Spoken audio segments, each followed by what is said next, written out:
back again for piano lesson 25. Getting pretty far along here. So today what we're going to be doing is we're going to be playing 3 examples in the key of G. How many sharps does the key of G have? There's a question for you. Think about it for a second. It has 1 sharp. If you don't know what I'm talking about, go back and look at the circle of fifths, the theory lessons, I think 3, 4, 5, and 6, I think. Or maybe 4, 5, and 6. They go over the circle of fifths and how to interpret these different key signatures and how to figure those out. So anyway, here comes the lesson. Alright folks, so today we're going to talk about, we're going to play some examples that are in the key of G. If you remember from the circle of fifths theory lesson, which is lessons 3, 4, and 5, I believe, and maybe 6. Yeah, 6 too. That the key of G has 1 sharp, and that's going to be F sharp. So remember that throughout all of these examples, every F we play, even though it doesn't tell you, is going to be sharp. So that's something you have to remember. If you don't remember, then it won't sound quite right. So here we have our first example. We'll go over the right hand first, and then the left hand as usual. This one I decided to write in 3/4. We haven't done too many pieces in 3/4, but it's really not that complicated compared to 4/4. There's just 3 beats in a measure instead of 4. Quarter note still gets 1 beat, very easy. So we have 1 sharp there, if you see, that's F sharp. And we have that P there. What does that P mean? Hopefully you remember from the last lesson or 2. You hopefully remember that P means piano, or that means to play the piano softly. So let's take a look here. So because we're in the key of G, now this isn't 100% true, but it's true most of the time, that our hands, instead of being over C, centered over C, remember that our leftmost finger for each hand is going to be on C, and you're going to lay your fingers accordingly. Well, now we're going to be over G. So you're going to have your thumb right hand over G, pinky left hand over G. Remember, leftmost finger, so it's different for each hand, over G like this, and that's G position.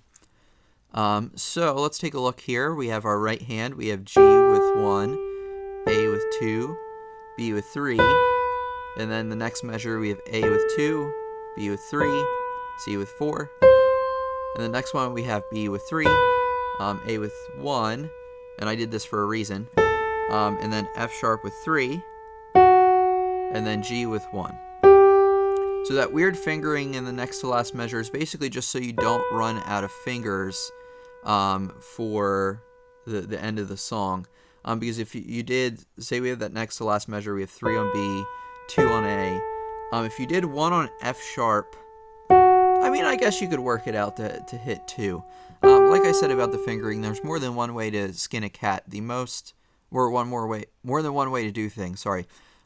So the most important thing is having the correct finger on the correct note and to not run out of fingers. Here's the thing, is if you're playing, say, the G major scale, we've talked about this with the C major scale, is that if you just play it without thinking about the fingers, you're not going to be able to finish the rest of the scale without physically picking up your hand and moving it. So it's more of a, so the song flows a little bit better. The melody of the song, the top line, flows better. That's why we use the fingering. But certainly there is more than one way of doing things. Some may agree, some may not.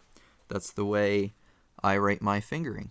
Sometimes it just depends on how I feel. Some days it's a little different than others, but I always try to do what's logical and feels comfortable for me.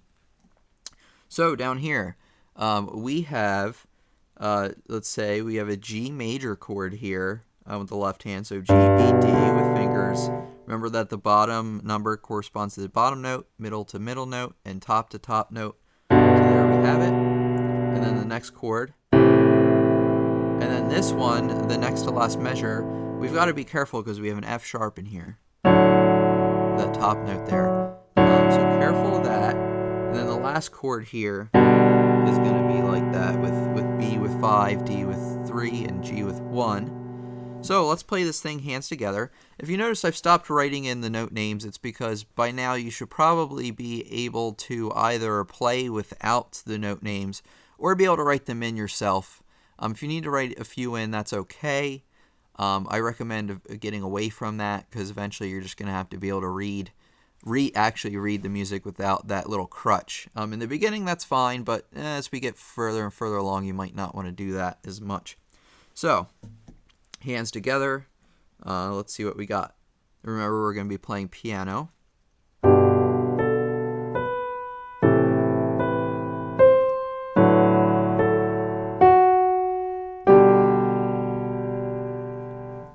So a little faster, and it should sound like this.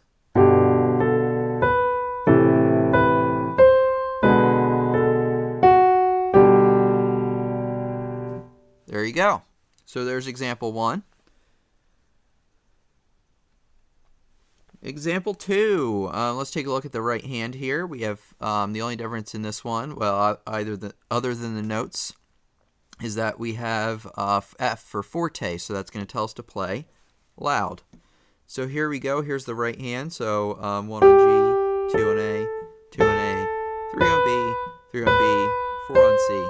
So that's the first measure. And then you have 5 on D, G on 1, 1 on G again. And then you have 1 on G, 2 on A, 2 on A, 3 on B, 3 on B, 1 on G, or 1 on F sharp, sorry. And then you can either play, I would play 2 on G even though I have 1 there. I mean, you can slide your thumb over. I actually I broke that rule I was talking about because whenever you're jumping your thumb around, it kind of breaks up the melody.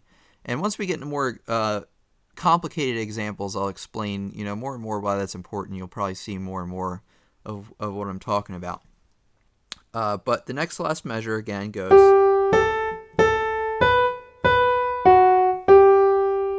So not too bad. Let's just try it from beginning to end.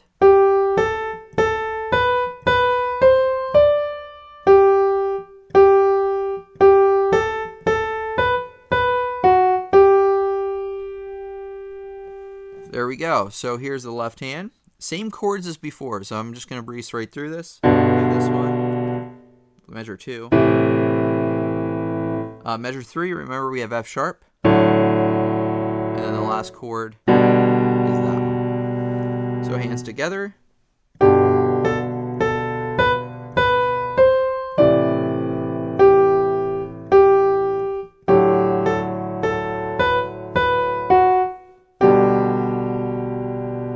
Let me try it one more time.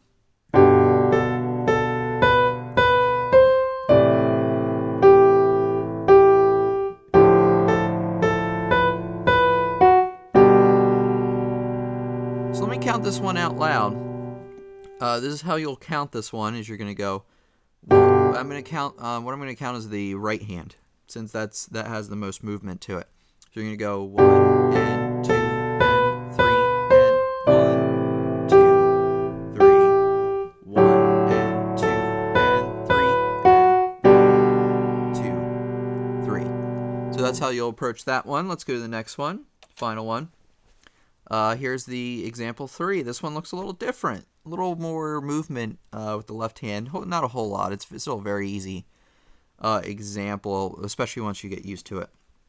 So, right hand, you have G with 1, G with 1, A with 2. Then you're going to kind of move your thumb down to F sharp, F sharp, G with 2, G with 2 again with the third measure, D with 1, E with 2, F sharp with 3. And then you got, this is the fourth measure, then you got E with 2, F sharp with 3. Next to last measure, you have F sharp with 3, D with 1, F sharp with 3, and then G again, you're going to cross under and hit G with 1. So left hand, you have G5, G5 again, A4, A4 again, B with 3, G with 5, D with 1. Now here you're going to want to stretch your hand because you need to hit D down here, but first you need to hit this G. So you hit D with 1, and by the way, this is the fourth measure. D with 1, G with 2, D with 5. Notice how because we stretched there, that gives us enough room to hit that D down there. And then we got A with 2, B with 1, and then you're going to jump your hand down here. So you're going to hit B with 1 and then down to hit that G there. So there we go. Let's try it hands together. Remember that we have P for piano. Oh, let me count this. 1, 2, 3, and 1, 2, 3, and 1, 2, 3, and 1, 2, 3, and 1, 2, 3, and 1, 2, 3. So it was a little bit off. It's kind of hard with my setup to count, look, and play at the same time. But because I have to kind of tilt my head to see the music. But one more time. So you're going to go 1, 2, 3, and 1, 2, 3, and 1, 2, 3, and 1, 2, 3, and 1, 2, 3, and 1, 2, 3. There we go. I realized I didn't use my fingering there at the end. Like I said, I kind of have my head turned. But I think you get the idea. That's generally what they're going to sound like. I'm going to play it one more time. I realized I forgot to add in the forte there. So you want a bigger difference in the dynamics.